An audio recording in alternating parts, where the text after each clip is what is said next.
બેંકનું નવું બોર્ડ ગઠન થયું ત્યારની થોડીક ચર્ચા કરું કે એ સમયે આપણે શું સ્થિતિ હતી ને અત્યારની આપણી શું સ્થિતિ છે.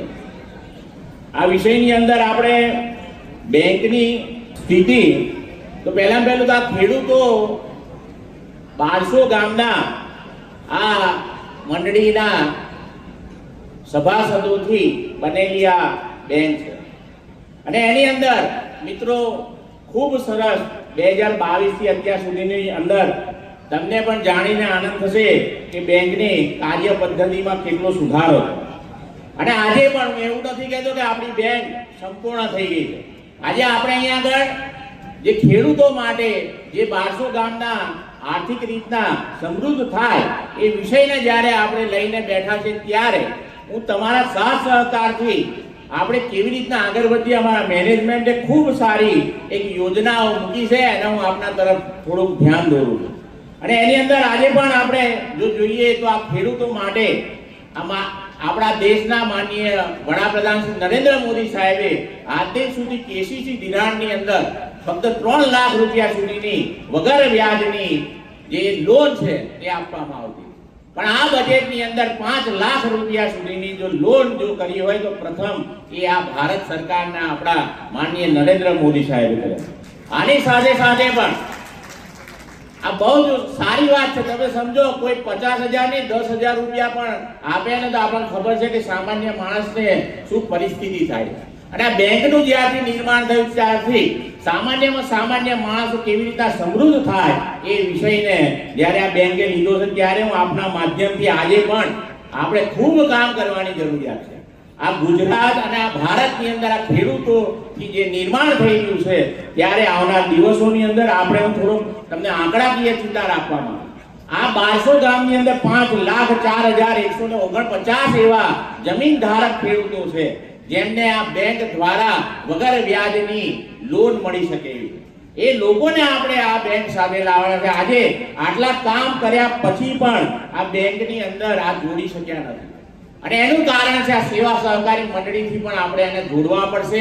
કારણ કે કોઈ પણ બીજી બેંકની અંદર આ કેસીસી ધિરાણની કોઈ પણ યોજના છે એની અંદર સેન્ટ્રલ ગવર્મેન્ટના 3% વ્યાજની સહાય અને સ્ટેટ ગવર્મેન્ટના 4% વ્યાજની સહાય એ ફક્ત ને ફક્ત સહકારી સંસ્થાની અંદર જ છે. એટલે આપણા માધ્યમથી આજે પણ આપણે ખૂબ આગળ કામ કરવાની જરૂરિયાત છે. એક અપીલ છે મારી કે સેવા સહકારી મંડળીના માધ્યમથી આવનાર દિવસની અંદર ખેડૂતોને લોન મળે.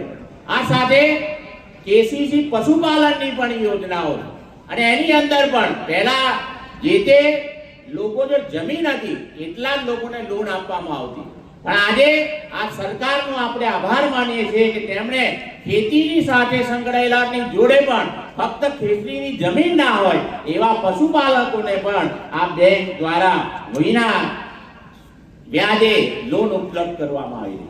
અને એ ખૂબ આ ભવિષ્યની પણ આપણે ચિંતાની કરવાની જરૂરિયાત છે. એના જ ભાગરૂપે આપણે જે ખેડૂતો હતા એ ખેડૂતને જમીન ઉપર તો લોન મળે જ છે 5 લાખ રૂપિયા, પણ એમના કોઈ પત્ની હોય કે એમનો કોઈ દીકરો હોય અને એ જો પશુપાલનનો વ્યવસાય કરતો એ જો સભાસદ હોય તો એને પણ 2 લાખ રૂપિયા આ બેંક દ્વારા વગર વ્યાજની લોન મળે.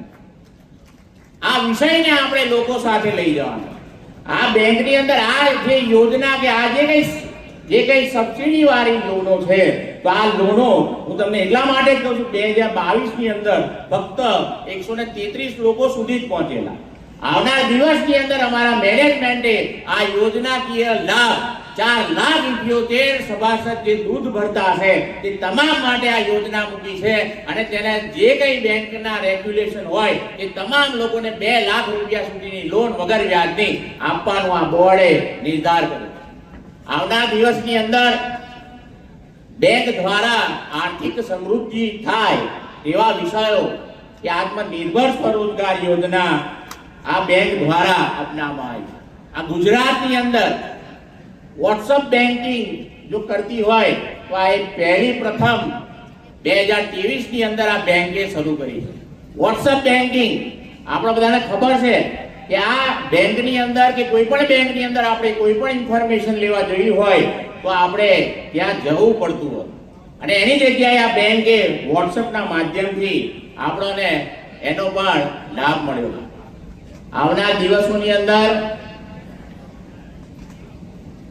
ઇન્ટરનેટ બેન્કિંગની પણ સુવિધા પ્રથમ આ બેંક કરવા જઈ રહી છે. ઇન્ટરનેટ બેન્કિંગ કે હવેના દિવસોની અંદર ડિજિટલી જે કંઈ ક્રાંતિ થવા જઈ રહી છે તેના ભાગરૂપે આપણે સર્વે ભેગા મળી અને લોકો સુધી આ વાતને પહોંચાડવાની. બેંકનું જ્યારથી સ્થાપના થઈ ત્યારે એ સમયની અંદર આ બેંકનું નામ ઇંગ્લિશમાં આ તમને જાણીને અચરજ પામશો તમે કે આ બેંકનું નામ કેરા. આપણા બધાને અત્યારે ખબર છે, અત્યારના યુવાન લોકોને પણ ખબર છે કે કેરા નામ શું છે. કારણ કે કેરા નામનું કોઈ પણ જાતનું આ પૃથ્વી ઉપર કોઈ ગામ કે કોઈ સંસ્કૃતિ નથી.